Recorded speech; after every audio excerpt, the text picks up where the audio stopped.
Hello mga ka-legit dabber ka, Doktora Vicky Bello, hindi na po nakapagpigil na ilabas ang patungkol kay Catherine at kay Alden Richard. But before that, if you haven't subscribed yet to my YouTube channel, please don't forget to like, share, and subscribe at i-hit mo na rin ang notification bell for more showbiz updates. Of course, bago tayo magpatuloy, nais ko po muna magpasalamat sa lahat ng mga legit viewers, subscribers at ang lahat ng mga legit na nanonood at sumusubaybay sa lahat ng ating mga updates. Maraming salamat po sa inyong panonood. And for today's video, kung hindi nyo pa po napanood sa ating pong kaka-upload lang kung saan si Mr. OG Diaz ay may inamin at idininay tungkol kay Alden Richards and Catherine Bernardo. And for you to witness that, just go to my channel. And for today's video, ito na nga, dahil hanggang sa ngayon marami pa rin po talagang nag-a-ask at marami pa rin ang nagtatanong ano na nga ba talagang real score between Alden Richards and Catherine Bernardo. Syempre lahat naman po tayo na nagmamahal sa Kat din, hashtag Kat din, at nagmamahal kay Catherine Bernardo na naniniwala na Catherine Bernardo deserve to be happy, right?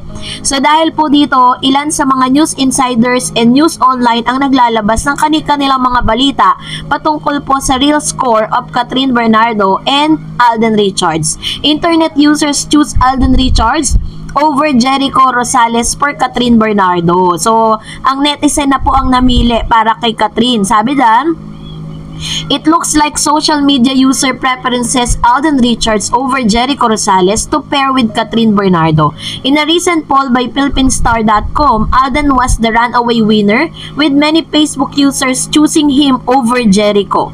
Mas okay si Alden kasi halata na matino at hindi loko-loko, Facebook user commented. Syempre, yung hindi kasal, sakit nyo sa ulo, may asawa yung isa, another use wrote.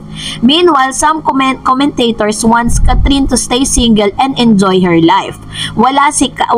Kat is better off alone now. Discover her first Facebook user commented. Sino tayo para pumili para sa kanya? Our choice is irrelevant, another commented. Last night, Alden surprised Catherine and her birthday birthday party. But this time, ito na nga, isa sa mga nakakalokang revelasyon kung saan itong si Alden Richards ay bumisita sa clinic nitong si Miss or Doktora Vicky Bello na isa sa pinaka-closest friend ni Mr. Alden Richards. Kung matatandaan ninyo na interview niya na recently, dati pa way back last year, na interview si Alden patungkol po sa pagiging single. Bakit po pinili ni Alden Richards na maging single? Kahit napakaraming mga girls na talaga namang nangangarap na maging karelasyon itong si Alden. Tuloy, dahil sa mga bagay na yon, may mga chismosa po sa online na nagsasabi na meron daw problema or merong identity crisis si Alden. Pero this time, si Doktora Vicky Bello po ay naging vocal sa pagsasabi or pagre-reveal ng ilan, no? Parang sinasabi ng mga netizen na parang may alam si Doktora Vicky Bello kung bakit tila masaya itong si Alden Richards nang bumisita sa clinic, which means nagkaroon na po ng pag-uusap at tahasang tinanong, no? Palagay lang po natin to, speculation lang, na maaaring nagtanong na si Doktora Vicky Bello what's the real score between Alden Richards and Catherine Bernardo. So, hindi na nga po napigilan itong si Doktora Vicky Bello na mag-post at mag-comment dun po sa picture mismo ni Alden Richards. Abay, talagang kakaiba tong si Doktora Vicky Bello kasi kumbaga parang pinupush niya talaga si Alden na magka-love life na sa katauhan po ni Miss Catherine Bernardo. At dahil dito maraming nag-react, marami po ang talaga namang nag-post at nagkomento. Ipinost pa nga ito sa Facebook na parang ilang shares na po ang nakalagay doon sa Facebook post na yun. Sabi dyan, Victoria Bello, I know why you're so happy, Alden, sabi niya.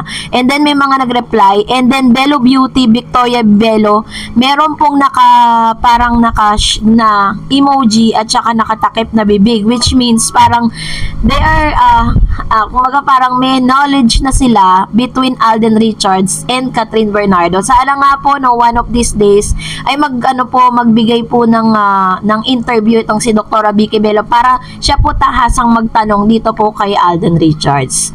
So dahil dyan, mag-react tayo sa ilan sa mga komento ninyo patungkol naman sa ating last update.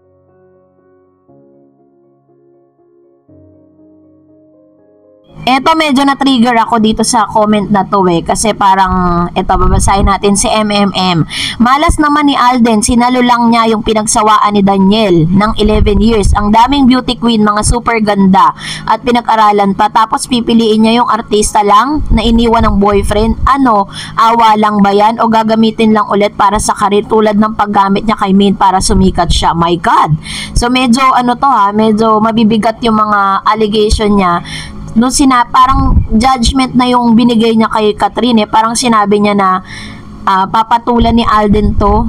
Parang sinasabi niya na si Alden Richards sa isang user at the same time ay hindi deserve ni Alden si Catherine, parang ganon, 'di ba? Kayo na ang mag-comment, no? Comment kayo sa comment section. Parang kumbaga, let's be fair. Wag naman po natin masyadong i-judge itong si Catherine Bernardo dahil dun po sa nangyari sa kanila, kasi in the first place ang talagang pinaka biktima rito ay si Catherine, no? So pasahin pa natin ng isang user. Mano kung binigyan ni Alden ng singsing na may symbol, bakit sila Alden at Kat ang nakikita nyo ang mga ginagawa at sa pagkikipagkaibigan lalo ng lalaki, hindi naman nakikipagharutan sa mga lalaki, nag-enjoy lang sa birthday party ni Kat. Pinapansin nyo, bakit yung iba di nyo pinag-uusapan din? Kaya talaga marami pinagdadaanan si Kat lalo na sa pagkikipag-boyfriend at alam naman niya na may mga magulang na nagpapahalaga kay Kat, kaya wag nang makialam, may kanya-kanyang buhay at desisyon ng bawat tao na wag pangunahan sa gusto nilang gawin. Sabi naman ni Normelita, wow, congratulations at patuloy pa ang malalim na pagmamahalan. Sabi ni Marinel, yes, kitang-kita tulad sila. And Romil Barangel, Kat din ang bagay. Ayan. So ito naman po yung kanyang ang kanya pong komento patungkol dito, no. So maraming natuwa, meron din mga bashers, hindi naman natin may iwasan yan, 'di ba? Na kapag po talagang nakikita natin, meron kasi mga tao kahit nakikita kang masaya, parang hindi sila masaya dun po sa nangyayari sa iyo. But anyway, so continue lang, no, kung ito yung bagay na magpapasaya kay Alden at kay Catherine, why not? Sabi naman ni Marina Leola, Marimar, sana siya na ang mapiling gumanap. Si Catherine, bagay na bagay sa kanya, super sexy. Isa yan sa mga nire-request ng ilan sa mga fans si Catherine Bernardo matapos lumabas yung kanyang sexy photo sa Mega Magazine. Talaga naman bagay na bagay, 'di ba? Kung tutuusin, talagang deserve ni Catherine ang magaganda. Pero for me parang bilang isang superstar ng ABS-CBN, mas bagay kay Catherine na gumawa ng original na proyekto. Kasi kapag ginawa niya yung mga adaptation, maano lang siya, makukompare lang siya dun sa original na gumanap, 'di ba? Sabi pa ng isang user, opo, talagang totoo 'yon kasi palagi ako nagsusubaybay sa Kat din.